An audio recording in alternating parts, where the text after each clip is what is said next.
Tanya Whitfield, exhausted from a long business trip, boards her flight, seeking only peace. Little does she know, this routine journey will soon change everything.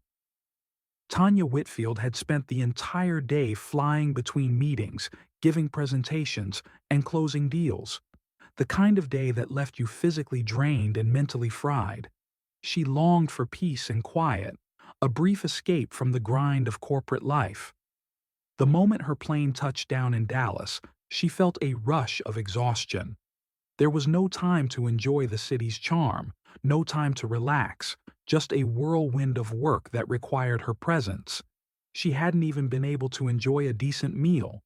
But now, finally, as she was headed back to Atlanta, the only thing on her mind was getting on the plane, finding her seat, and zoning out. Her tired eyes darted to the board, scanning the gate number once more. She was flying coach on the way back, no luxury, no business class seat. It was a last-minute ticket, purchased when a meeting had gotten rescheduled. Group 4 was called, and Tanya stood up, adjusting the weight of her bag on her shoulder, and shuffled toward the gate. She had her routine. Check the ticket, board quietly, find her seat, and lose herself in whatever task would keep her from feeling the weight of the world on her shoulders.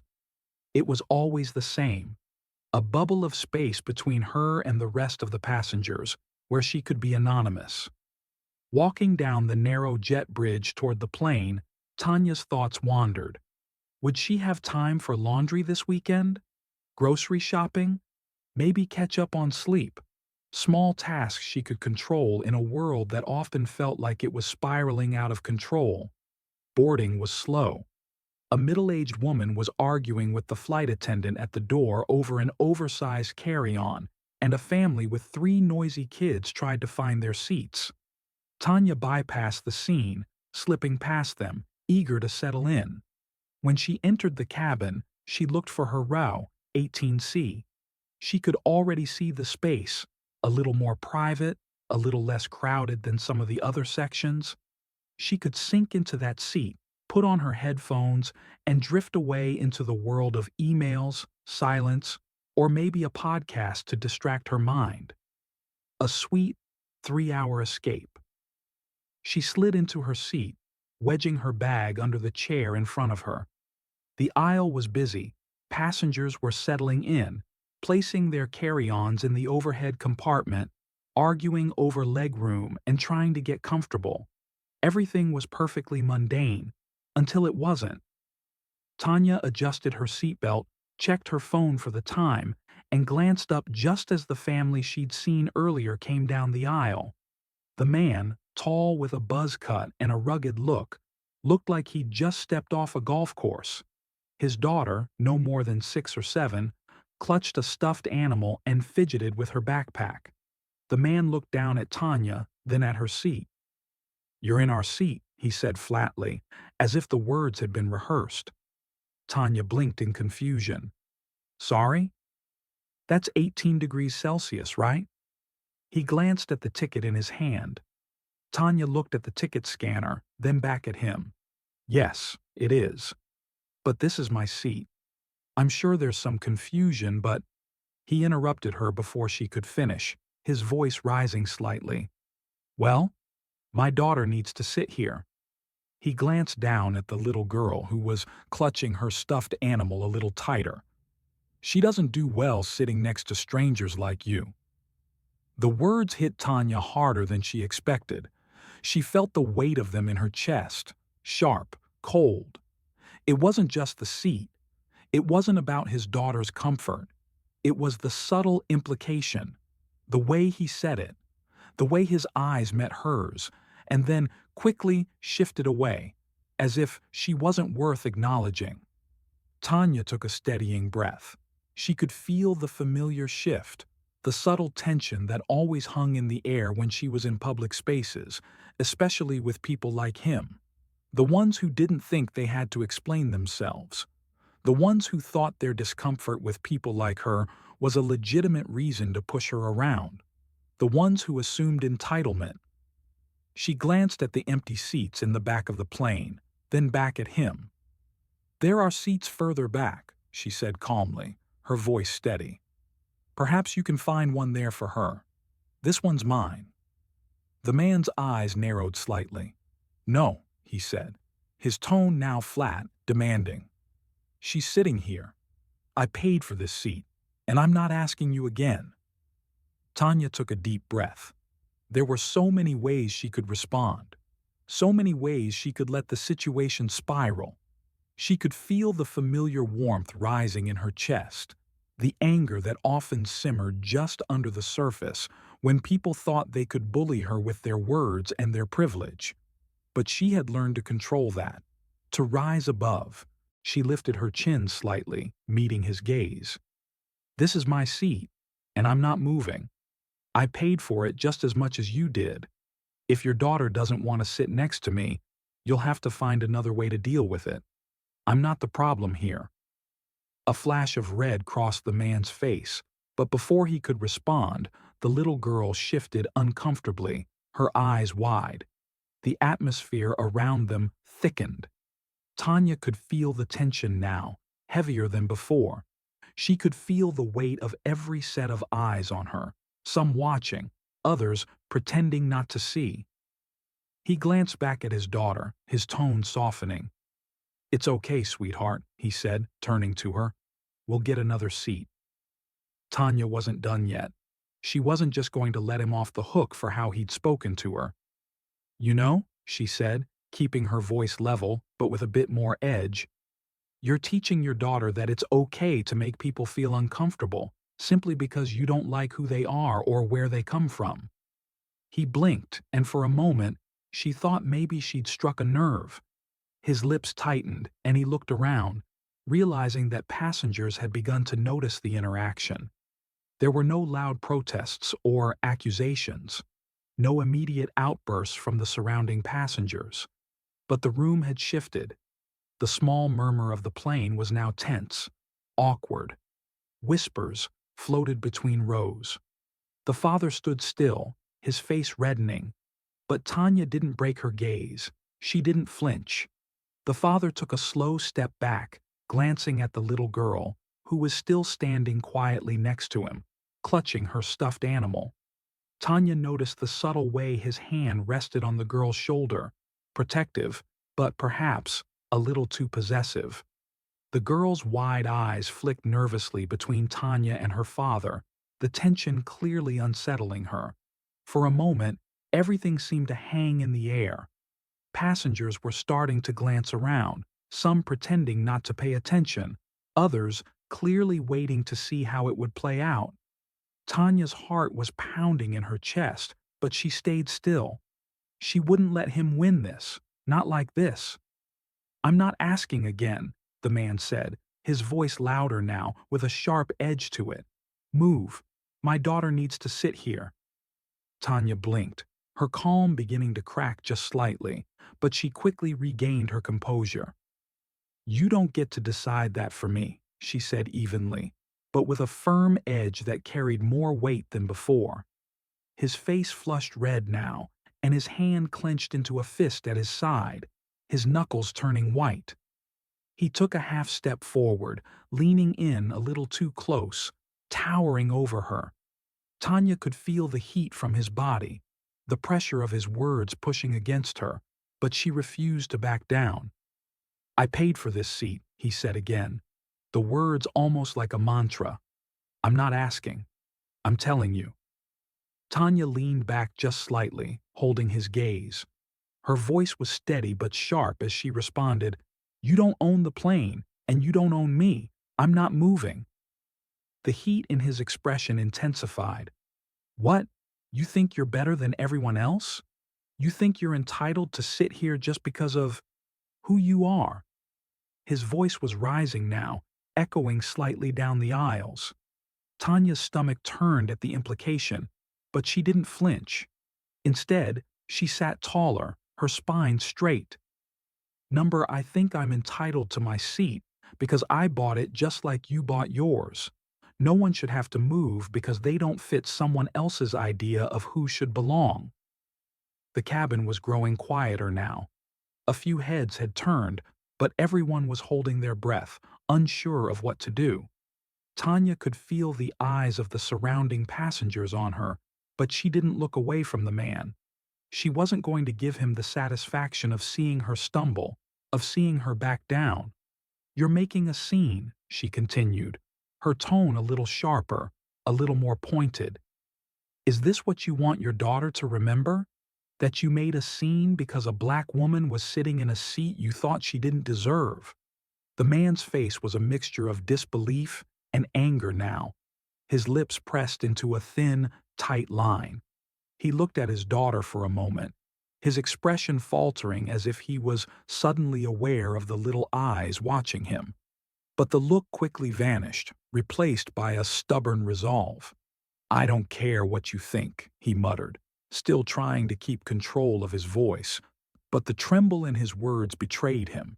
His posture was tense, as if waiting for Tanya to break, for her to give in, to apologize. But she didn't. Tanya's gaze never wavered. She leaned forward slightly, her voice softer but firm. "It's not about what I think. It's about what you think, and what you've shown your daughter here today."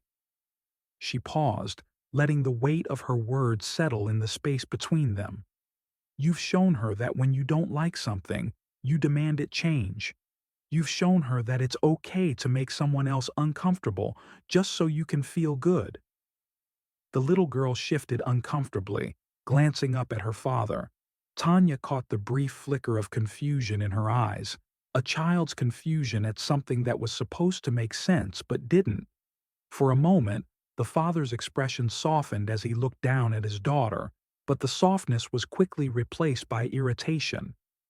"You don't know what you're talking about." Tanya shook her head slightly, her voice never losing its calm composure. "I know exactly what I'm talking about." Just as the situation seemed to be teetering on the edge, as if a single word could push it into chaos, the soft sound of footsteps interrupted the standoff. "Is there a problem here?" The voice was calm yet carried an undeniable authority. Tanya glanced toward the front of the cabin, and there, standing with her arms crossed, was a flight attendant. Her name tag read Marisol Vega. Marisol was in her 50s, with a kind but unwavering presence. Her eyes moved between the father, the little girl, and Tanya, scanning the situation in an instant, taking in everything: the frustration in the father's stance, the tension in Tanya's face, and the subtle signs of discomfort in the surrounding passengers. The father opened his mouth to speak, but Marisol was faster. "Sir," she said, her voice clear and firm, "I understand you want your daughter to be comfortable, but this is the passenger's assigned seat." She nodded toward Tanya. "Is this your seat, ma'am?" Tanya didn't hesitate. She pulled out her boarding pass and held it up for Marisol to see. "Yes," she said simply. Marisol nodded in acknowledgement, her gaze now shifting back to the man. "Sir, you are welcome to find another seat for your daughter. However, this passenger has the right to her seat, and I cannot ask her to move." The father blinked, taken aback by the flight attendant's calm but firm authority. He opened his mouth to argue, but Marisol cut him off before he could speak. "I can help you find a different seat for your daughter, but I need to ask you to lower your voice and stop causing a disruption. We're not asking for an argument." There was a moment of hesitation, a brief, almost imperceptible falter in the father's demeanor, as he looked from Marisol to Tanya, then back to the other passengers, who had now stopped pretending not to notice. The pressure in the cabin was thick, but it was beginning to shift. The eyes that had once been on Tanya now shifted toward the man. And then, with a muttered, defeated curse, the father stepped back. "Fine," he said, turning away. "We'll find another seat." Marisol gave a small, imperceptible nod, her job done. She turned to Tanya. "Are you okay?" Tanya nodded, though she felt her muscles relax for the first time since the confrontation had begun. The tension in the cabin began to lift, and the whispers died down. As the father and daughter retreated to the back of the plane, Tanya allowed herself to exhale. The tension that had been building in her chest slowly loosened, like a heavy weight lifting off her shoulders. She sank deeper into her seat, pulling her bag into her lap and slipping her headphones on, though the noise around her still buzzed in the background. She was grateful for Marisol's intervention. The flight attendant had stepped in at just the right moment, speaking with authority but never raising her voice. It had diffused the situation without escalating things further, without letting the man drag them both into something far worse. Marisol had made sure that the other passengers knew who was in the right, without saying a word more than necessary. As the plane continued to taxi toward the runway, Tanya stared out the window, letting her thoughts drift. "You did the right thing," she told herself quietly. She'd stood her ground, refused to be bullied, but that didn't mean it was easy. The whole thing had left her shaken. There was always a weight when you had to deal with this kind of thing. The constant wondering whether you'd spoken up enough, whether you'd been too harsh, whether you'd made a scene. But this time, it had felt different. It had felt right. A voice over the intercom interrupted her thoughts. "Ladies and gentlemen, we are now cleared for takeoff. Please ensure your seatbelts are fastened and your tray tables are stowed." The hum of the engines grew louder as the plane began its ascent into the night sky. But even though she was physically leaving the ground, Tanya couldn't shake the heaviness in her chest. The words of the father echoed in her mind. Why is it always people like her who get protected? Tanya thought about the assumption that had led him to think he could demand her seat. How easily he had assumed that her place in the world was less important than his discomfort, that someone like her didn't belong. Her hand tightened around the armrest, but she didn't let the anger build. Instead, she turned her attention to Marisol, who was walking down the aisle checking in on passengers. She smiled warmly at a few and offered a few soft words to others. Marisol had been the calm in the storm, a quiet force that had shifted the whole atmosphere. It wasn't her words that had done it. It was the way she had handled herself, without losing her composure, without backing down from what was right. Tanya watched her for a moment. The flight attendant's calm presence had made a difference. Tanya wasn't sure if it was just the flight attendant's professionalism that had stopped the situation from escalating, or if something else had shifted in the cabin. Maybe it was that the father had finally realized that no one was willing to back him up. Maybe it was the quiet, unwavering strength of a woman who refused to let injustice slide. A few minutes later, Marisol returned, walking down the aisle toward Tanya. She paused as she approached, looking down at Tanya. There was a softness in her eyes now, the edge of her professional demeanor fading as she offered a small, understanding smile. "You did well back there," Marisol said quietly, as if they were sharing a secret. Tanya returned the smile, but there was a twinge of something in her chest. "I wasn't sure I could keep it together," she admitted, her voice low. "I mean, he just pushed so hard, and for no reason. I don't understand why people think they can do that." Marisol nodded, looking at her with the kind of understanding only someone who had worked in customer service for years could possess. "It's a lot harder than people think," she said gently. "You handled it well. People like him, they don't think about the weight of their words. They don't understand how easy it is for someone to feel small in those moments." Tanya nodded slowly, grateful for the kind words. "Thank you." Marisol gave her a soft smile. "No problem. You're not alone in this, you know? Sometimes it's just about holding your ground and not letting them win." Tanya's gaze followed Marisol as she walked back toward the front of the plane. The weight of her words lingered in the air, like a small, comforting breath of fresh air. As the flight continued, the tension in the cabin started to fade. The father and daughter, seated several rows back, were quiet now. The little girl, who had been so nervous earlier, was nestled against her father, holding her stuffed animal as she gazed out the window. He too seemed subdued, his earlier defiance softened by the quiet exchange that had just taken place. Tanya could feel the difference in the air now. It wasn't just the lack of confrontation, though that was a relief. It was something deeper, a sense of justice, the realization that, even in small, quiet moments, standing your ground could make a difference. And it wasn't just about the man at the front of the plane. It was about all the moments that had led to this one, all the times she had stayed silent when she knew she shouldn't have, all the times she had let things slide, thinking it wasn't worth it. This time, it was worth it. As the plane leveled off, the soft hum of the engines filled the space, a gentle reminder that they were on their way home. Tanya leaned back in her seat, her body relaxing just a little more with each passing minute. The tension from the earlier confrontation seemed to melt away, but there was still a lingering energy in the air, something unspoken, yet present. The flight attendant, Marisol, had been right about one thing. People like the father didn't always realize the weight their words carried. They didn't understand the subtle pressure they put on others, assuming that their discomfort was reason enough to make someone else feel small. Tanya thought about it for a while, feeling the sting of the man's words.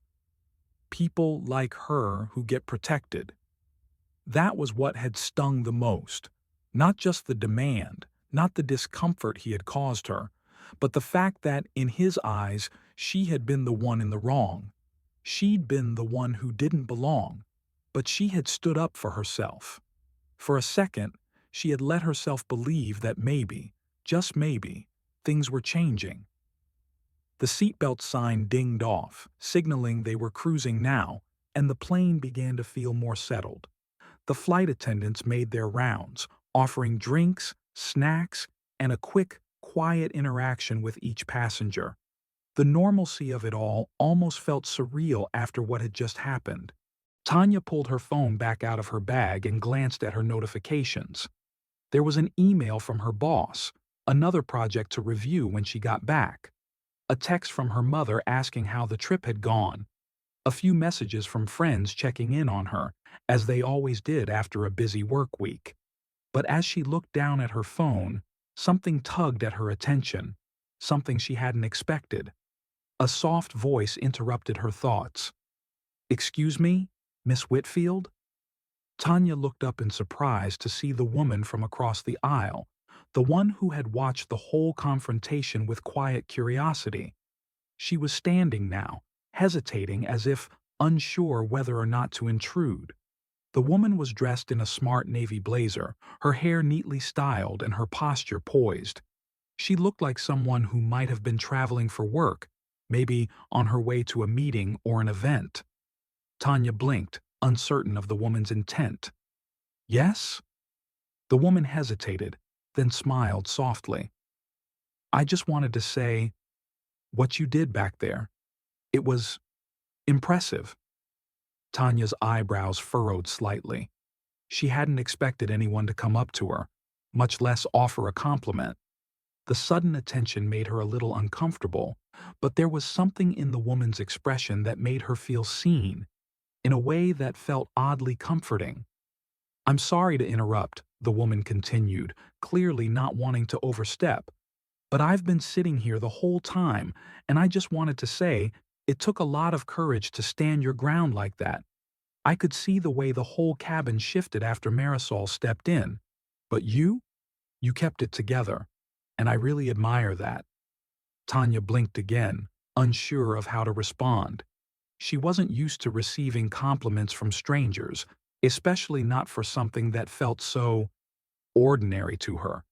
But the warmth in the woman's voice made Tanya smile, even if it was small. "Thank you," she said quietly, her voice still carrying a trace of the exhaustion she felt. I didn't want to back down. I just had to stand up for myself." The woman nodded, her smile growing a little more genuine. "Exactly," she said. That's the thing. We don't always realize how much those little moments matter, how they can shift the way people see things, how they see themselves. Tanya paused for a moment, letting her words sink in. There was something profound in what the woman said, something she hadn't considered fully. Standing her ground had felt like an immediate reaction to a frustrating situation. But it wasn't just about the seat. It wasn't just about the father. It was about a message. A message that, no matter what someone else tried to impose on her, she wasn't going to shrink. She wasn't going to fade into the background because of someone else's discomfort. She wasn't going to let them define her place in the world. "Thank you," Tanya said again, this time with a little more certainty in her voice. It's not always easy to speak up, but it felt right. The woman's eyes softened as she nodded.